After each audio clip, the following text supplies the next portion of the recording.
ESPN. Call now to be part of the Lakers postgame show and react on the game. It's time for the Lakers postgame show tonight as we recap Game 62 of the season for the purple and gold from downtown L.A. Lakers versus Nuggets is a final. Lakers basketball is a final. 877-710 ESPN. This is the Lakers postgame show. Tipping off now. Here's Andy Kamenetzky. LeBron behind the three-point line, guarded by Michael Porter. LeBron dribbles at Porter, sizes him up, 360, spin to the rim, and in! There it is! 40,000 on a 360 left-handed layup to the hoop. LeBron makes history at Crypto.com Arena. Crowd comes to its feet. They will not stop the game. And they eventually waited until the next dead ball, and LeBron was formally celebrated for the latest chapter of history that he writes, this time 40,000 career points, the one and only player in NBA history to do this. The Lakers had a tribute video waiting. As always, the Lakers are really good at this stuff, and tonight was no exception. They really celebrated LeBron well. Unfortunately, the Lakers as a team were not able to celebrate this milestone with a victory. The Lakers fall 114 to the defending champion Denver Nuggets. And the Lakers are now back to 4 games above 500. They are now half a game behind Golden State for the 10 seed in the play-in race. The Lakers obviously trying, if possible, to get themselves out of the play-in altogether. But if nothing else, they would like to get themselves to a place where they are hosting a play-in game, or maybe the 7 or 8 seed where you get 2 cracks at winning 1 game.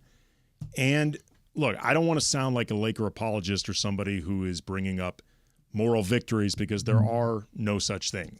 Like, this is big boy basketball, and the Lakers are professionals, and they are in a place where every win matters. And this was a winnable game. The Lakers were up by 8 at the half and spent a lot of time, I think, really in control of this game. Unfortunately, I would say they played maybe just 15 or so % worse in the second half. And if you allow even that small of a window to open up for a team as good as Denver, you better believe they're going to cash in on it, more likely than not. And that's what happened in this game. Jamal Murray, who entered as a game-time decision, he was dealing with an ankle injury sustained on Thursday in a game against Miami. Weren't sure if he was going to play, and it looked like it took him a while to find his footing, literally and figuratively. He had just 7 points at the half on 3 of 9 shooting. He finished this game with 24 points on 11 of 23 shooting, plus 11 assists, 6 rebounds. Michael Porter Jr., 10 of 10 from the field, 5 of 5 from behind the arc. He had 25 points to go along with 10 rebounds. Those 10 rebounds, by the way, big deal. We'll talk about those. And then Nikola Jokic, 35 points, 10 rebounds, 7 assists, 16 to 25 from the field, making a lot look pretty easy, just 3 turnovers, and we all know how much of that offense Jokic controls. The truth is, the Lakers did a lot well in this game. They finished almost 53% from the field, 41% from behind the arc. They turned the ball over just 7 times, but getting back to what I was talking about with, playing just 15% worse, they had just 2 turnovers in the first half. So it was 2.5 times more. And again, that is enough for a team like Denver to capitalize. They also got crushed on the boards, and I think this may be the single biggest issue when you look at what did the Lakers in this game. They got beat 52-33. Denver had 11 offensive rebounds.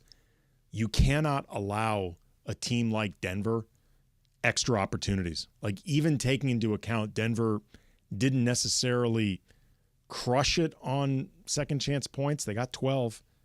12 can be enough, particularly in a game where you lose by double digits. Like, there's a lot the Lakers did well in this game. And overall, I'm actually encouraged by what we saw in this game, but you cannot allow them these type of opportunities, the Denver Nuggets. They're just too good.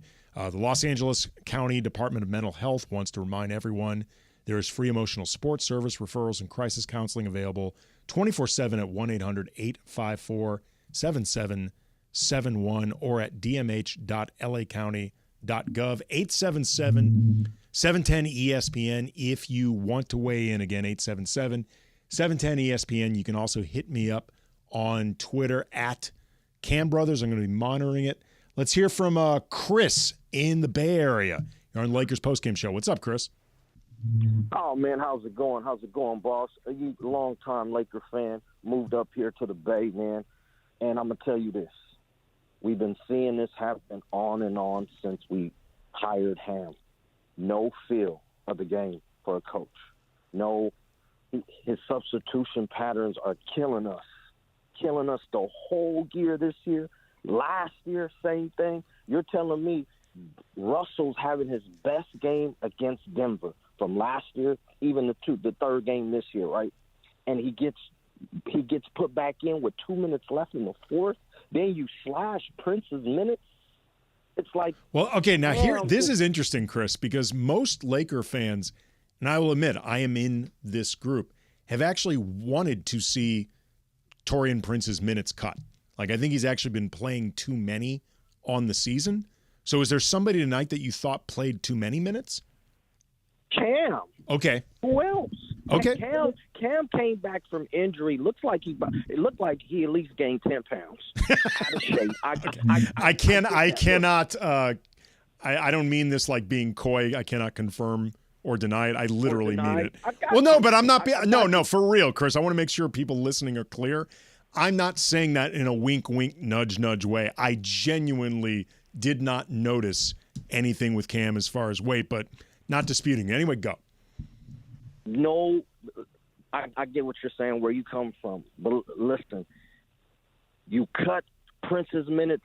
They've been putting him on the starting lineup off the bench the whole game. He's been playing consistent for the guys who we brought in this year. Cam up and down, but he's been hurt. Vando's been hurt. So you telling me what, third game back from injury, you're going to put him on Murray, who's been killing us anyway. So in the fourth quarter, he scores 11 with Cam on him, and we got Russell, who gave us 17, and you're not going to play him at all. Then that third quarter, when you put that lineup out there, and then AD not touching the ball or getting a shot in the fourth, that's coaching. The problem is he's a motivator.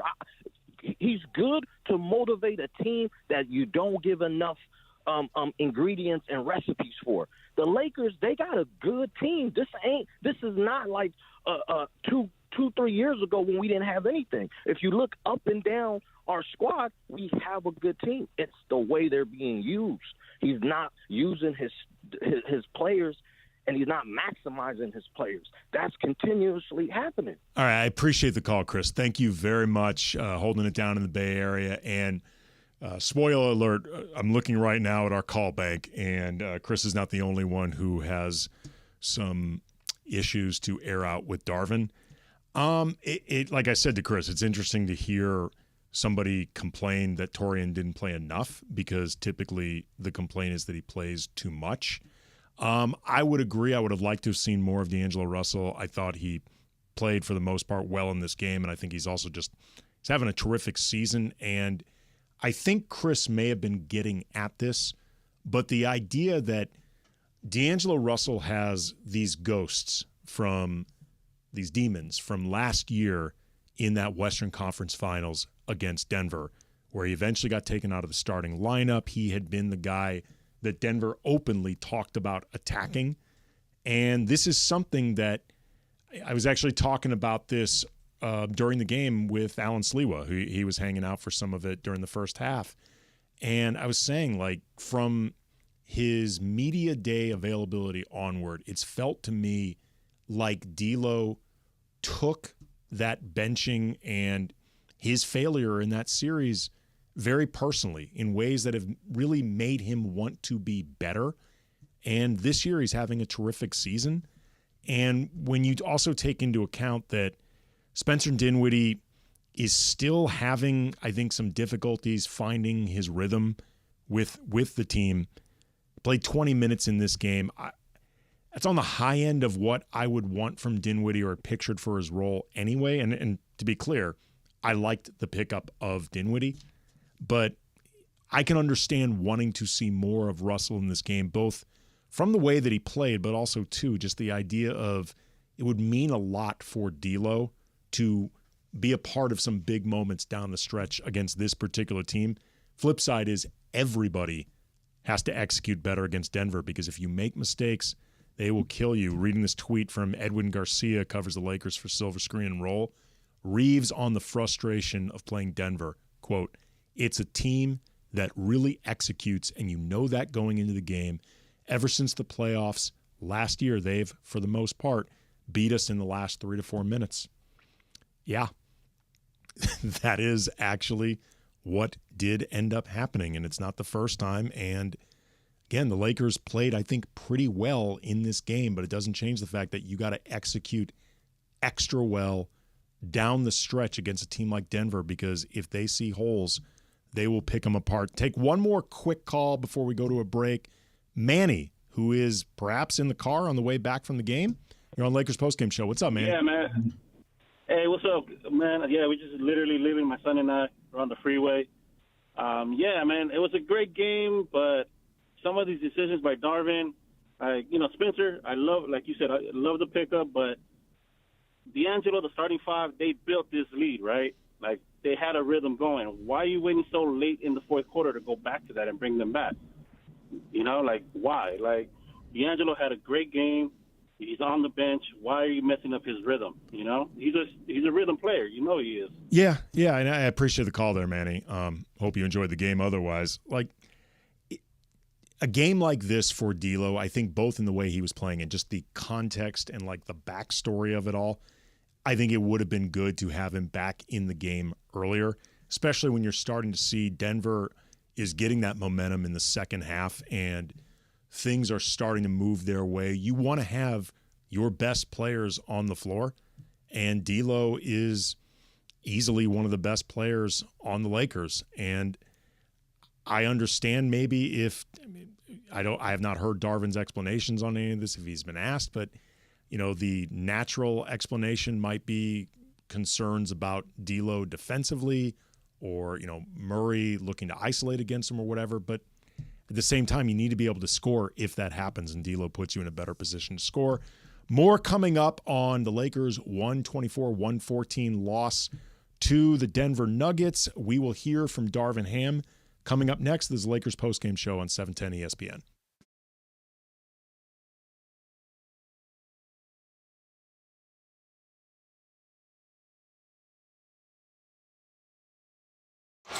Behind the three-point line, guarded by Michael Porter. LeBron dribbles at Porter, sizes him up, 360, spin to the rim, and in! There it is! 40,000 on a 360 left-handed layup to the hoop. LeBron makes history at Crypto.com Arena. Crowd comes to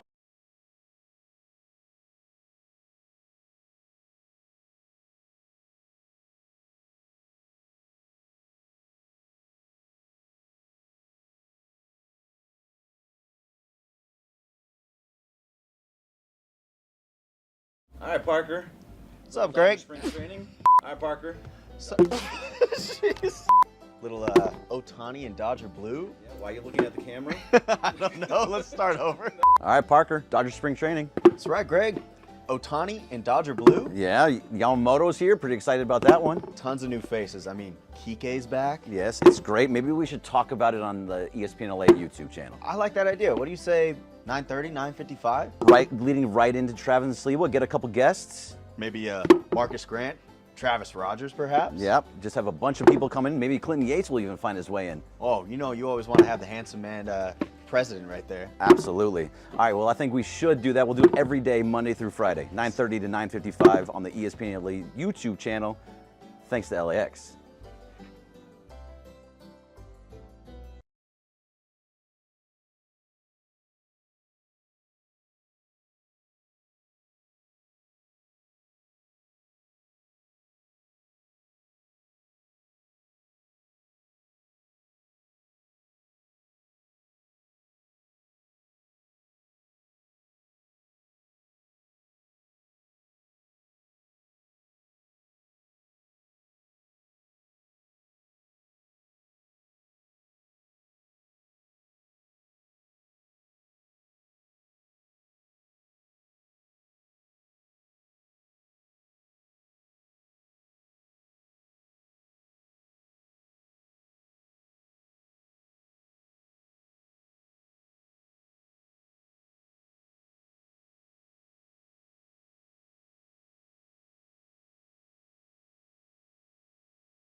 Anthony Davis.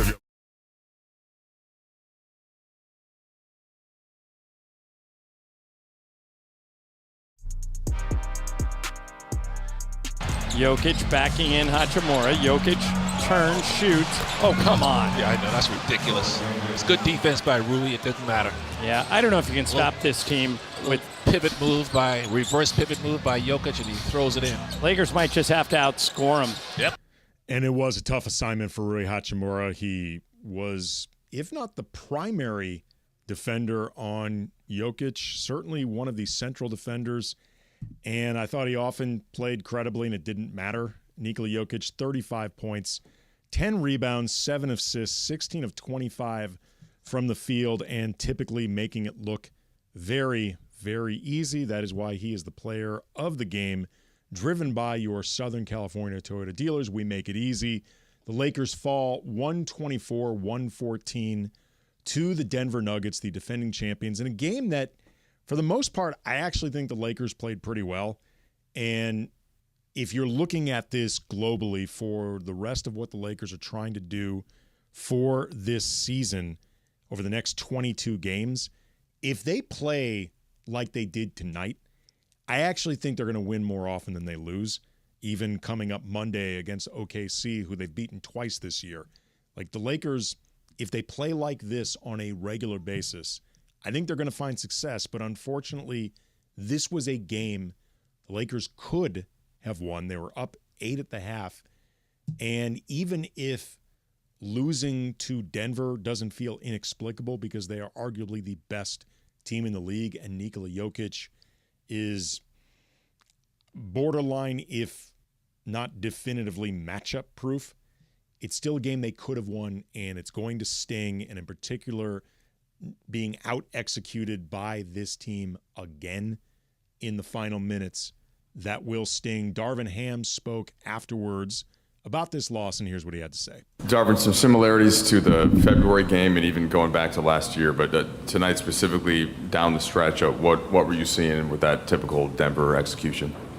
I mean, it just made you pay. They hit a bunch of tough contested twos. Obviously, Jamal Murray got going, got the cooking, and then Jokic was able to throw in some real tough ones in the paint, some tough middies, and you know, we shifting, helping, trying to make them see bodies. And Gordon hits a three, Justin Holiday hits a three. You know, they make plays. That's what championship teams do. And we just didn't quite make enough of them. But hats off to them. They're a hell of a ball club, but we'll get better from this for sure. Rebounding tonight, I think it was 47-31. Obviously, they shot, what was it, 58%, something like that. But what do you see from a rebounding standpoint with how big they are and how tough is it to match up there? You just got to get bodies. They're not only big, they're active. Like, they're energetic on the glass. And so it's not just a matter of just putting a body up against them. You got to hit them and move them, and other guys got to participate. And so lost a couple of crucial opportunities to hold them to one possession. And again, they capitalize off of things like that. So the biggest thing for us is to go back, look at it on film. Got a big week coming up, and it is what it is. You know, we got to learn from this and just move on. Darvin, when you guys were up by 1 with 2.5 to go, they went on that 9-0 run. Is the rebounding your biggest concern from what you guys did, not so much what they did? It's the rebounding, and we had some good looks that didn't quite go down. Just mishandled the ball a few times. But yeah, the rebounding thing, we've got to clean that up. We got to be a better defensive rebounding team for sure. Because we do. We have great defensive possessions, and we just got to finish the defense. I thought we were good tonight, transition for the most part. Good in the half court. Obviously they hit some tough shots, but Jamal and Nikola, they're tough shot makers. And so when you do force them into a miss, Michael Porter Jr. was on fire tonight. He didn't miss a shot, which is, unbelievable. Like, they make you pay. And so when you are fortunate enough to get a stop or force a miss, you got to collect the rebound. And just a quick follow-up. I know the win was the most important thing, but from a basketball standpoint, as a basketball man, what was your feeling seeing that in the second quarter when LeBron went to 40,000 in his career? Just happy for him, man. It was a hell of an accomplishment. Wish we could have got the win to cap it off. That didn't happen, but, my hat's off to him. Amazing run that continues to this day. And, everyone in our program, everyone within our organization is extremely excited and happy for him. And that was Darvin Ham on the heels of tonight's 124-114 loss to the Denver Nuggets. Let's take a call. Reggie in Santa Monica. You're on the Lakers postgame show. What's up, Reggie? Reggie, you with me? Oh, hello. Yeah. I thought I lost you. Oh, no. What's up, man? Hey, I want to talk about the Ham substitution pattern.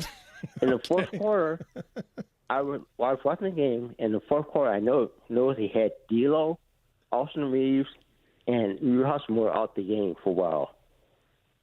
I don't understand why he did that, but maybe for rest or whatever it was for.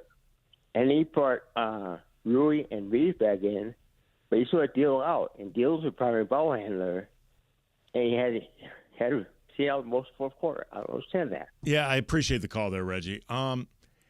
Yeah, we talked earlier. I don't think D'Angelo Russell played enough in the fourth quarter of this game. He's one of the Lakers' best players. I think he's pretty solidly the third best player on this team. He was having a good game, and I think there could be value in had the Lakers pulled this out and D'Angelo Russell was perhaps part of some good things down the stretch. I think there could be value given what happened to D'Lo against the Nuggets in the Western Conference Finals to having him be a part of it, because trying to execute against Denver down the stretch, that in and of itself is an issue. But then, like, we're talking about the rotation. I noticed this, the top of the game, the Lakers opened with, I believe it was D'Lo, LeBron, Jackson Hayes, Spencer Dinwiddie, and Cam Reddish. And I noticed that the top of the quarter, the offense looked kind of clunky to me, a little bit disorganized. And it dawned on me, like, by definition, because Spencer Dinwiddie is new and Cam Reddish is recently back from having missed about a month, and he only played, I think, about 4 minutes in the game against the Wizards, second half of back-to-back. His ankle was starting to bother him a little bit, so they were being cautious. But that means Dinwiddie and Reddish have barely played together. Like, there's no way around that. Like, the opportunities for them to play together have been, by definition, limited. I thought that may have played a role in the offense starting out looking a little bit bogged. I don't want to say that's all of it, because I think that's too reductive of a way to narrow it down. But things like that jumped out at me in terms of, why that five-man grouping? That seemed like an unusual grouping for me, particularly since Dinwiddie has had some difficulty, I think, getting acclimated with this team. I'm still holding out hope and optimism that by the time the Lakers are nearing what is hopefully a play-in spot secured, if not a playoff spot secured, that Spencer Dinwiddie can be a really good part of this rotation. I like that pickup. He's as talented a guy as you can find, on the buyout market, but he has not looked comfortable, and Reddish is still getting his legs back literally and figuratively. I thought it was strange that those two were part of that five. So things like that just jumped out at me. And frankly, Darvin and the rotation, it's been a thing all year. It's felt like he's had a difficult time landing on what he wants, even acknowledging some of the guys who've been in and out of the lineup, namely Jared Vanderbilt, who is really, really missed by this team. Like, I don't think it can be overstated just how much Jared Vanderbilt missing, I'd say somewhere between half to two-thirds of this season, has really, really put, a cramp on what the Lakers are looking to do. that he is a very singular player on this team. There are very few people who can do what Vanderbilt does. And when you take into account some of the things that really hurt them, whether you're talking about getting absolutely crushed on the glass 52-33, or whether you're talking about trying to contain Jamal Murray as he started heating up in the second half, these are things where Jared Vanderbilt can be, or maybe a guy to throw on Michael Porter. Michael Porter Jr. was 10-10 from the field. Jared Vanderbilt's a long defender who can maybe disrupt that rhythm. They miss Vando, but Darvin, especially when you're playing against a team like Denver, you got to push all the right buttons. And I'm not putting this loss on Darvin because, it has to be some degree his credit that they were up 8 at the half to begin with. But there were some decisions down the stretch that I thought were a little odd. There was timeouts he could have called down the stretch a little bit quicker. And, again, you cannot make mistakes against Denver. Squeezing one more call. Justin in Upland. You're on the Lakers postgame show. What's up? Hey, what's up, guys? Hey, I was just trying to say that we're always questioning our players, but we got to praise them when they're playing good. And I feel like the players are really balling out. They're giving their all. But the coaching staff's got to figure out a way to beat these teams. Somehow they have to figure it out. The players are giving it their all. I feel like you can't ask much else from them, but that's all I got to say. I appreciate that, Justin. And look, I agree with you. I think if you weren't looking at this game through the lens of the Lakers need to pick up ground in these standings if they want to try to give themselves the most pleasant playoff draw possible. It's going to be difficult because they ain't getting any higher than 6, even if they can get to 6. I mean, they're going to be opening the playoffs on the road without question. That's a done deal. And they are likely going to have themselves a difficult draw. It's just the way it's going. But they played well as a team on the whole. But as Austin Reeves talked about, there's just not much you have in terms of allowances, or the margin for error is small, as he talked about. Yeah, I think even if you go back to last year in the playoffs, I would, other than game 1 maybe, I think we had leads late in games, third quarter, fourth quarter, and it gets down to the last 3, 4, 5 minutes, and it's a team that really executes, and that going into the game, so you have to be really sharp with what you do on both ends of the court. And but ever since the playoffs last year, they've for the most part beat us in those last 4 to 5 minutes, and we have to figure out what we have to do to flip that and make those our last 3 to 4 minutes. Points in the Paint all season long, sponsored by Vista Paint, locally owned and manufactured for over 65 years. Vista Paint is your home for factory direct, high-quality paint products. Vista Paint, your championship team of paint professionals. For over 65 years, Denver beat the Lakers 64-62 in the paint. Coming up next, take a couple more calls. Want to talk a little bit about LeBron hitting the 40,000 career point mark, because that is an incredible milestone. Plus, talk to the kids in the back with the social media. That is all coming up on the Lakers postgame show, 710 ESPN. Behind the three-point line, guarded by Michael Porter. LeBron dribbles at Porter, sizes him up, 360, spin to the rim, and in! There it is! 40,000 on a 360 left-handed layup to the hoop. LeBron makes history at Crypto.com Arena. Crowd comes to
Lakers fall 124-114 to the defending champion Denver Nuggets. And look, it was a game that they played, I think for the most part, pretty well. But you have to play more than just for the most part pretty well if you're going to beat Denver, because they're really, really good. And in particular, you have to execute against them down the stretch. And the Lakers didn't. And if you give them an opening, more often than not, they're going to take it. We're going to talk a little bit about LeBron and this 40,000 career point milestone. He is the first and only player in NBA history to reach that milestone. It is incredible, but we're going to take a couple more calls. Ken in Newport Beach, you're on Lakers Postgame Show. What's up? Hello, Mr. Kamenetzky. And with me there. I said your name wrong. That's okay. All right, just 2 quick points and then a conclusion. Lakers are leading. They win in the third quarter. Denver went on a 15-6 run before Darvin Ham, who's supposed to be the coach, decided to call a timeout. You can't do that. You've got to stop those runs. It's too long. Second point.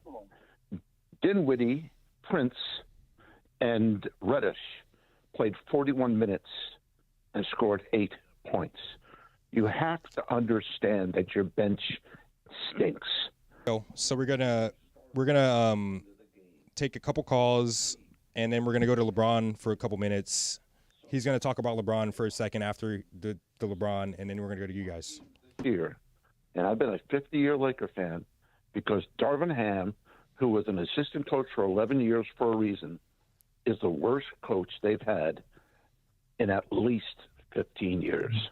Appreciate the call, Ken. I mean, look, when I talked about how everybody has to execute and the margin for error is really small against a team as good as Denver, the defending champions, I think they could go back-to-back.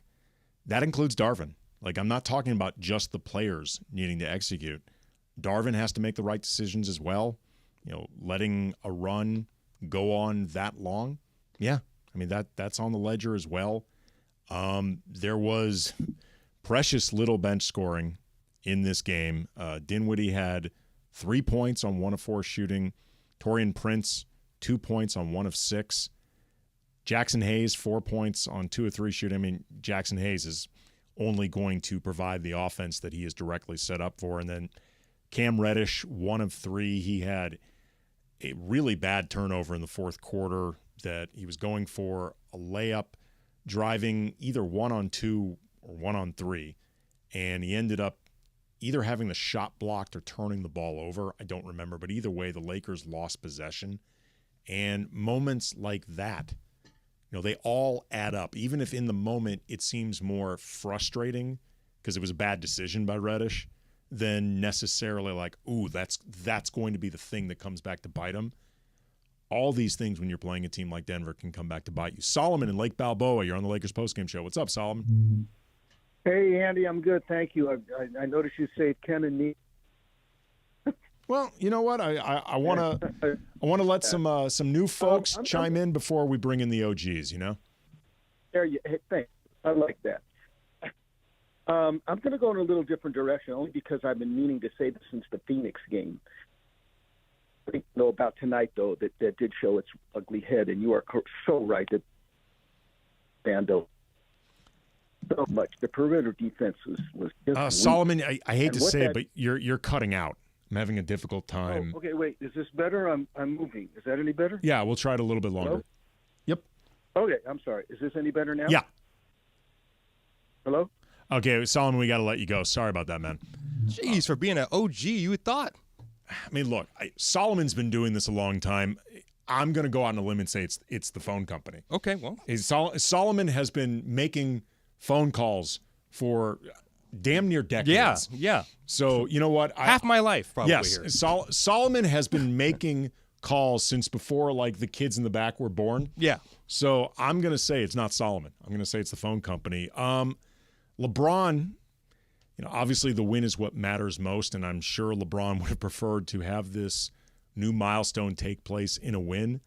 But LeBron He hit the 40,000 career point mark tonight, and he is the only player in NBA history to do this because as the all-time leading scorer, by definition, that means it's just him. And, there are so many different things that can be said about that in terms of, the level LeBron is still playing at 21 seasons in, the longevity of his career, the durability, the talent, all of those different things.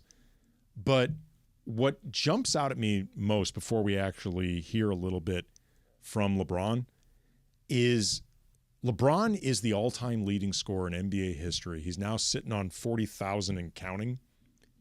He's not a score-first guy. Like, LeBron has managed to do this as somebody who's obviously a great scorer. Like LeBron, there's been a few times where he's felt like his scoring hasn't necessarily gotten the recognition that it deserves, and he will not so subtly remind you that he is a great scorer. But LeBron is not wired first to score. He is wired first to set up other players. So it would be the equivalent of, say, Magic's career had not been cut short by the HIV infection and having to leave the NBA. Like, Magic obviously could score, but Magic was a pass-first player. Like, it would be the equivalent of Magic ending up the all-time leading scorer. Just when you think about mentalities, I think that it just really speaks to how uniquely talented and versatile and all-around a player LeBron is, that, again, he is wired to really be more of a point guard and a floor general than a scorer, and yet here he is at the top of the all-time scoring list. LeBron spoke a little bit after the game, and here is what we had to say. Being the first player to do something that's pretty cool in this league, because you just know the history, you know the greats that's come through the leagues, and then you see some of the greats on the floor tonight. It was just great to compete versus that. So, but for me, the main thing is always the main thing, and that's to win. And I hated that, had to happen in a defeat, especially versus a team that, plays extremely well basketball, and we played some good basketball tonight, but wasn't able to close it out. So, bittersweet, but I enjoyed every moment tonight, though, while on the floor. Yeah, LeBron, because of what you were just talking about, are you more angry or frustrated at the results this evening? Obviously a little bit of both. But I've calmed down, obviously, since the game ended. Had an opportunity to just relax in my locker, shower, recalibrate, whatever the case may be. I just want to be better. I just want to figure out a way how we can be better versus this team. They have our number. We haven't beat them in quite a while, and it's always kind of the fourth quarter, either the last 6 minutes or the last few minutes of the game where they make plays, we don't make plays, and that can be frustrating and in its own right. You guys were up 110, 108 with about 4 minutes left, and then Denver took over from there. Pre-game, Darvin mentioned, their fourth quarter late game packages. AD talked about before. Just what makes it so challenging to find answers to their offense late, even after seeing it as many times you guys have? Because they have 5 threats on the floor at one time, and their biggest threat can do everything, and that's in Joker. That's what makes it very challenging. LeBron, before the game, Michael Malone was talking about you and was talking about making other players around him great, or your ability to do that, and segued into talking about Jokic's ability to do that. It felt like you guys did a pretty good job on him in the first half, but you look at the stats, plus 16, I think, almost another triple-double. Is there an answer for him? Have you seen one? Or No, there is no.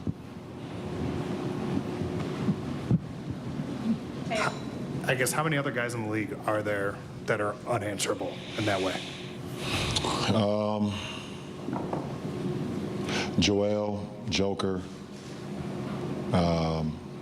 Luka, Giannis, Steph, KD. Just to name a few. Hi, LeBron. Congrats on 40K. The Lakers hosted a Girl Dad night tonight, and so I was wondering, out of all the moments in your career, is there any that's been the most special because you got to spend it with your daughter? I mean, it's definitely special when I looked up there in the stands and seen her sitting up there, and when the 40,000 point mark hit, definitely looked up there at my wife and looked at my daughter and my mom, and my daughter was just clapping and like pumping her arms up in the air. So that was a super cool moment. Blew her a kiss, she blew one back to me. So that's super cool for sure. She's the best. Definitely a girl dad, and happy she's a part of the family. She runs everything. So what Z says goes in our household for sure. LeBron, do you think there's any other current player that's gonna retire having hit the 40K mark? And if not, do you think it will ever be done again? I have no idea. Obviously, you have to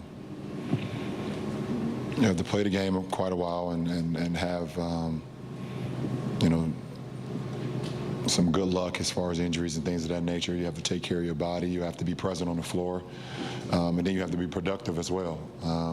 Obviously, we have a lot of great guys in our league that can score the ball, and if they were to stay healthy and they would play a long time, then they can eclipse it. But you can't account for what could possibly happen. So I can't sit here and say, who would it be in our league today? And their records are always meant to be broken.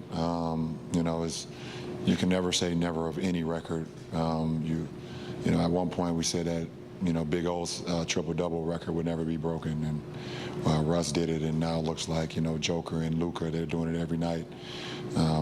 It's just certain things that you don't think that's going to happen, but I guess for years people said Kareem's record wouldn't be broken, and I was able to eclipse it. But you have to, like I said, you have to have some really good luck. You have to, play the game at a high level for a long time, but we see. It is going to be extremely difficult for anybody to touch that record. I'm just going to go out and live. You have a name? Anyone that comes to mind? Maybe Luka. Luka's the first person that popped to mind to me, just because he's off to a really fast start and he's very young. At the risk of speaking out of school, I don't have the same faith in Luka when it comes to conditioning and taking care of his body as I have in LeBron. But look, this year actually has been probably the best in Luka's career. Yeah. Along those lines. So if he is serious about that, I do think Luka could have an opportunity. And look, who's to say yet? It's too early to know what kind of scorer Wembanyama can be. But he's obviously incredibly talented. But, saw how long Kareem played, saw how long LeBron played. That's a big part of it right there. I'd say injury free too. Yeah. By the way, too, minor part of NBA history, in this case franchise history, but D'Angelo Russell tonight entered the 10 for Lakers franchise history for made threes. Just mention it. That was interesting. That happened. And again, and tell Andy. Tell to folks like Andy stole it from him. Derek Fisher, LeBron, Nick Van Exel, Byron Scott, KCP, Kyle Kuzma, Eddie Jones, and Rick Fox. Also, speaking of people who hold many, many records, I tweeted out at Cam Brothers, there was a line today, like basically wrapping around crypto, of people wanting to take a photo with Kobe's statue. I've never seen anything like that before. It was amazing. Again, it's been like that since it opened. It was unbelievable. If you want to take a look at it at Cam and it's Brothers. Almost like a farmer's market out there too. Yeah, it's crazy. Oh yeah, let me tell you right now, the guys with the bacon wrapped hot dogs. Yeah, and you know what I see now, Andy? Churros. Yep, the churros, and everyone out there with the bootleg merch. Yeah, they're all doing. They love this statue as much as any Laker fan out there. Their business is likely tripled. Let's hear from the kids in the back with the social media. What's up, kids? Hey, Andy, this is Warren with the social team in the back. Great game tonight. A lot of stuff going on. We really just want to drive home the 40,000 thing. That was just an amazing accomplishment. So we wanted to take the moment to just really kind of give LeBron James his flowers and just kind of run down his accomplishments. Not only is he number one all-time in points at over 40,000 points, he's also number one in NBA history for the most 20 points games scored in history. He's number 2 for most 30 points games in NBA history. He is number 4 for all-time NBA regular season wins. He is number 4 in NBA all-time assists. He's number 8 in steals and also number 8 in threes. Andy, that was like 6 different categories that this man is top 10 in. Andy, we're never going to see this again in life. It's pretty astonishing. And then I'm even going down lists of things like blocks, like trying to look to see where LeBron is on the all-time blocks list. He's 84th, but which obviously is not top 5, top 10. But let's just look at this. I'm sure if you removed all the big men, all the classic big men from the list, and then look at where LeBron stands, I imagine if he's not top 10, he's probably top 20. There's going to be so many different areas where LeBron pops up. It's astonishing. I mean, it's mind-boggling. Think about how much hype there was for LeBron heading into this league with the Sports Illustrated cover and the Chosen One, and so much scrutiny. Like, this was around the time when, like, you know, his games were popping up on ESPN, and we're just starting to get into like the 24/7 media coverage era, which leads into the social media era. LeBron has been so incredibly scrutinized, and he has not just matched the expectations, he's exceeded them like many times over. And I don't know, what's the worst stumble he's had in public? Like the decision? Like, the decision's probably the worst stumble he's had. What about that first loss in the finals with Miami? Okay. All right. I'll give that, because that's the only time in the finals where LeBron did not play well. Like, that's like the other times LeBron's been on a team that lost in the finals, his team was not favored. Yeah. Like, you know, some of those losses against the Warriors, like, they had no business beating those teams. But that one against Dallas, LeBron will be the first to admit, in those finals, he did not play well. So I guess one bad finals appearance, which pretty much all like in 10 of them or something? Well, all legends have finals that they didn't play well. You know, yeah. Kobe, 2004 against the Pistons, he played very badly. You know, Magic Johnson, for those who know their history, at one point was called Tragic Johnson. Yeah. I believe because that was 1984. Like, all these guys, even the greatest of the greats, like Michael Jordan may be 6-0 in the finals, but up until his first championship, there were a lot of people questioning whether or not you could win with Michael Jordan. Like, that was a thing. People thought that, you know, he's just empty calorie scoring and sweatsuits and commercials and McDonald's and Gatorade, but he's not a winner. He's too selfish. All that stuff. That, you know, again, 6-0 in the finals, but there was a period where people question that. Like, everybody has demons to overcome, but what LeBron has managed to do with this type of spotlight is astonishing. Like, he's exceeded all expectations. Yeah. As crazy as that may sound, Yep. like you said, he's actually exceeded all expectations, which honestly feels otherworldly. What else you got for me? So a couple other accolades that were broken tonight by Lakers. You kind of already mentioned one. D'Lo makes the top 10 threes. You stole the kid's stat, Andy. Yeah, he stole it, but it's all good. So, yeah, D'Lo makes top 10 threes in Lakers franchise history.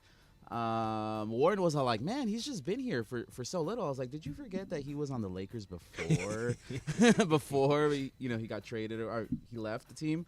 And then, well, he got traded. Yeah, he got traded. he didn't walk out the door. Yeah, exactly, he was totally given a forgot, ticket.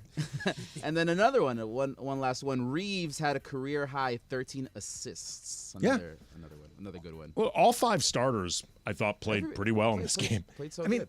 Yeah. I don't want to make this sound like a moral victory, because it's not. Like, this is big boy professional basketball, and the goal is to win, and especially the position the Lakers are in right now, they need to win.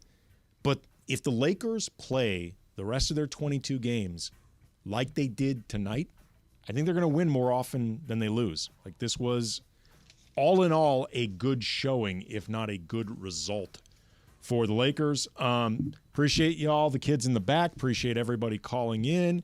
The next broadcast is going to be Monday. The Lakers taking on the Oklahoma City Thunder at Crypto. They've beaten them twice this year. Coverage begins at 6 p.m. with the pregame, 7:30 tip. And appreciate everybody listening to the Lakers postgame show in